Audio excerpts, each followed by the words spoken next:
It's MissUniqueBeautii in the building, and I'm back with another video. If you're new to my channel, tap that subscribe button so that you won't miss out on any of my new uploads. And if you have already subscribed, what's good, what's poppin', welcome back to my channel. The items that you're going to need today is a crochet wig cap, the headband of your choice, a crochet needle, some needle and thread, and some T-pins. The hair that I'll be using today is these new locks that I did receive from a company called Medo Hair. Now, they were kind enough to send me a package of 18-inch new locks and a package of 24-inch new locks. And when you receive your package of hair, you will receive 7 packs of hair within one package. So I had 7 packs of 18-inch and 7 packs of 24-inch. Now, I am going to use this hair to make extended faux locks. So this hair will go from being 18 and 24 inches to being 40-inch beautiful locks. Now, when you receive your hair, you will also receive a free gift in your package, which will be a crochet needle and a few hair accessories that you can use to jazz up your hair. Now, if you guys are interested in seeing how I was able to extend these locks, then stay tuned for the rest of this video. The first thing that I'm going to do is apply my crochet wig cap to my mannequin head. Right here, I'm showing you guys that this wig cap has 3 combs in it. 2 combs at the side and 1 comb at the back.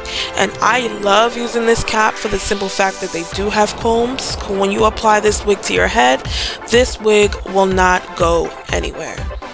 Now I'm just going to go ahead and apply my headband. And when you guys apply your headband to your mannequin, you want to make sure that you flip the headband inside out so that seam of that headband will remain on the inside of the wig once you are done sewing. Now I'm going to begin sewing one side of the headband at a time onto this wig cap, and the reason why I do that is to make sure that the headband will be evenly sewn on both sides of the cap.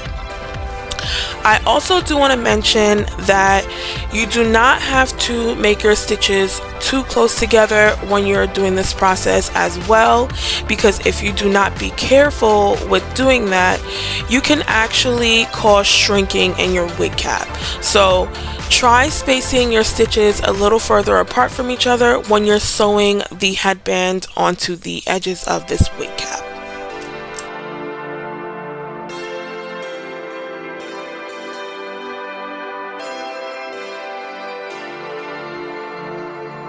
This is what the headband is looking like once I went ahead and completed sewing it around the entirety of this wig cap, and this is what it looks like once you flip the headband over the edges. So smooth, so sleek, and perfect. Now I'm going to begin crocheting the locks onto this back section of the wig. Now, I did go ahead and extend these locks off camera because it was a lot of locks to extend, and I am not going to lie to you guys, extending the locks actually took me about a little over an hour to do. So if you guys are going to do this type of style where you want to create the extended locks, please allow enough time before you're ready to wear this wig to prep the hair, because the preparation process did take some time, but I must say it was definitely worth it in the end.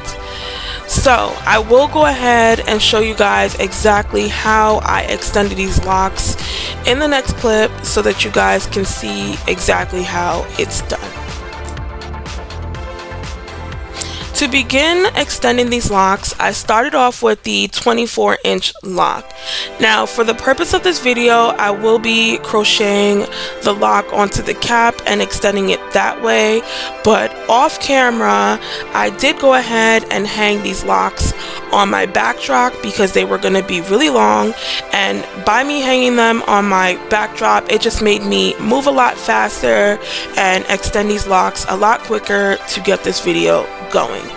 Now right here, I'm just showing you guys that I split the end of the 24 lock into two, and now I'm going to attach the 18-inch lock. And what I do is I push the needle through the 18-inch lock, pull only one side of the ends that I created on the 24-inch lock, and as you guys can see right here, I'm showing you guys what it looks like. I pulled one side through the hole, and now I'm going to create two knots. That's one knot, and this is the second knot, and that's how you extend it. Now, to hide the ends of those locks, what I did was I pushed the needle through the lock itself, through the center of the lock, and I pushed it all the way up until I met the end, and I hooked the end on and pulled that through the lock to hide, and then I pull and the end disappears through the lock. And now I'm going to do the same thing to the other end, but I'm going to pull it through the bottom section of the lock. I did realize that doing this method did allow the locks to not detach from each other easily. In the beginning, I was cutting those ends off, but what I noticed, once I went to pull at the lock, they would detach from each other and I would have to start all over again.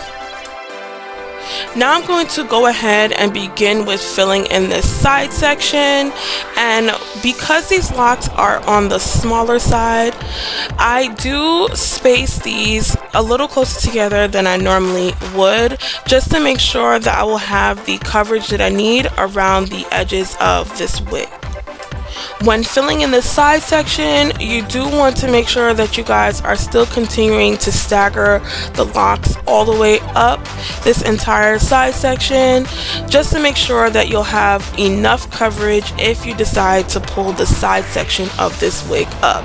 Now, because this is 40-inch locks, I do not plan on pulling this entire wig up into one whatsoever, so the back section will be fine if you space the back section a little further apart from each other.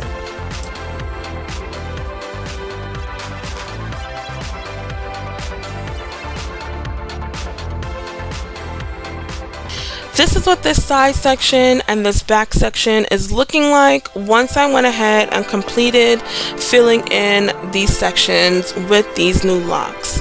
And look at these locks, guys. Look at how long they are. I am in love with these locks. Now I'm going to go ahead and finish the rest of this wig, and I'll be back to show you guys the finished product. This is what this wig is looking like once I went ahead and filled in this entire wig. Now, I do want to mention to you guys that I did not use all of the hair, and the reason being is because this is 40-inch locks, the wig is going to be heavy, so I did not want to pack this wig in and fill it in too much because I already knew the length was going to weigh this wig down. Now I'm going to go ahead and flip the headband up over the edges of this wig so that you guys can see the coverage that's around the edges of this wig.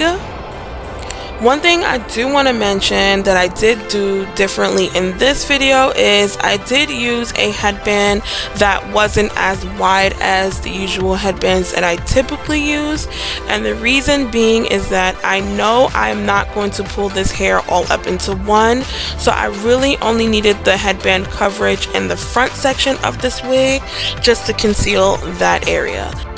Now I'm just showing you guys the spacing that I did in this back section and the length of this hair. In this video, I was able to show you guys how to extend your faux locks and then use those exact same faux locks to create a 40-inch headband wig with hair from Medo Hair on Amazon. I will leave the link to this hair in the description box below so that you guys can go ahead and check this company out. I really hope that you guys enjoyed this video. Comment down below any questions that you may have, like this video, and don't forget to subscribe.